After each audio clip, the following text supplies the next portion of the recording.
आप हैरान हो जाएंगे सुनकर कि बांके बिहारी के मंदिर में मंगला आरती क्यों नहीं होती। तो हुआ यूं कि एक आदमी बांके बिहारी के मंदिर के बाहर रोज सफाई करता था और वहीं भोजन करने के बाद रात्रि में मंदिर के बाहर ही सो जाता। एक दिन पुजारी जी ने सोचा कि यह आदमी इतनी मेहनत करता है तो चलो इसे कोई काम देते हैं। अब आदमी से पूछा गया कि गैया चरा सकते हो? तो उस आदमी ने पूछा कि गैया किसकी है, क्योंकि मैं ठाकुर के अलावा किसी का काम नहीं करता। तो पुजारी जी ने कहा कि गैया भी ठाकुर जी की ही है।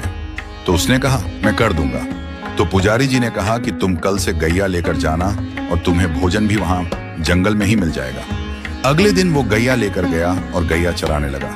रोजाना उसके पास दोपहर में खाने के समय पर भोजन पहुंच जाता था।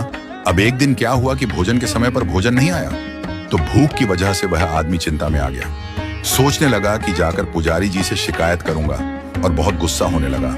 तभी एकदम से पीछे से आवाज आई कि गवाले आजा, अपना भोजन कर ले। और उसने पीछे देखा तो वहां दिखा तो कोई भी नहीं, लेकिन एक पेड़ के पास लाल मखमली कपड़े में कुछ बंधा हुआ रखा।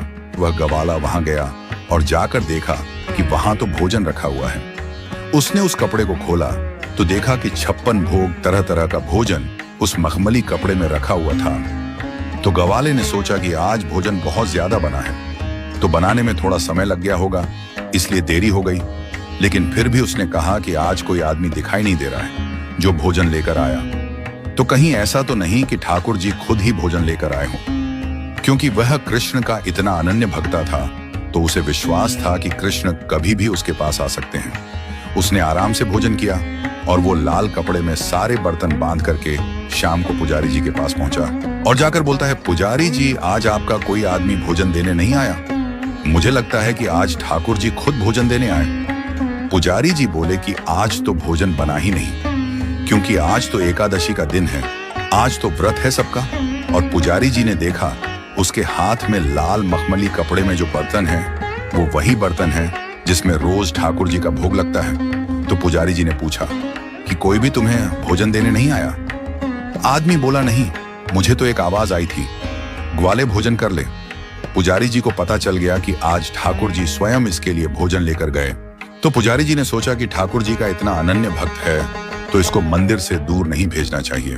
तो पुजारी जी ने कहा कि आज से तुम्हारी ड्यूटी मंदिर में ही है, यहीं रात को चौकीदारी करो, मंदिर का ध्यान रखो। मंदिर के द्वार बंद होने के बाद कोई भी मंदिर में आए जाए नहीं। तो उस रात से उस ग्वाले की ड्यूटी शुरू हो गई। वो मंदिर की चौकीदारी कर रहा था, तभी आधी रात को स्वयं बांके बिहारी बाहर आए और चौकीदार से बोले कि मुझे जाने दो। उस ग्वाले ने ठाकुर को रोक लिया। तो ठाकुर जी ने पूछा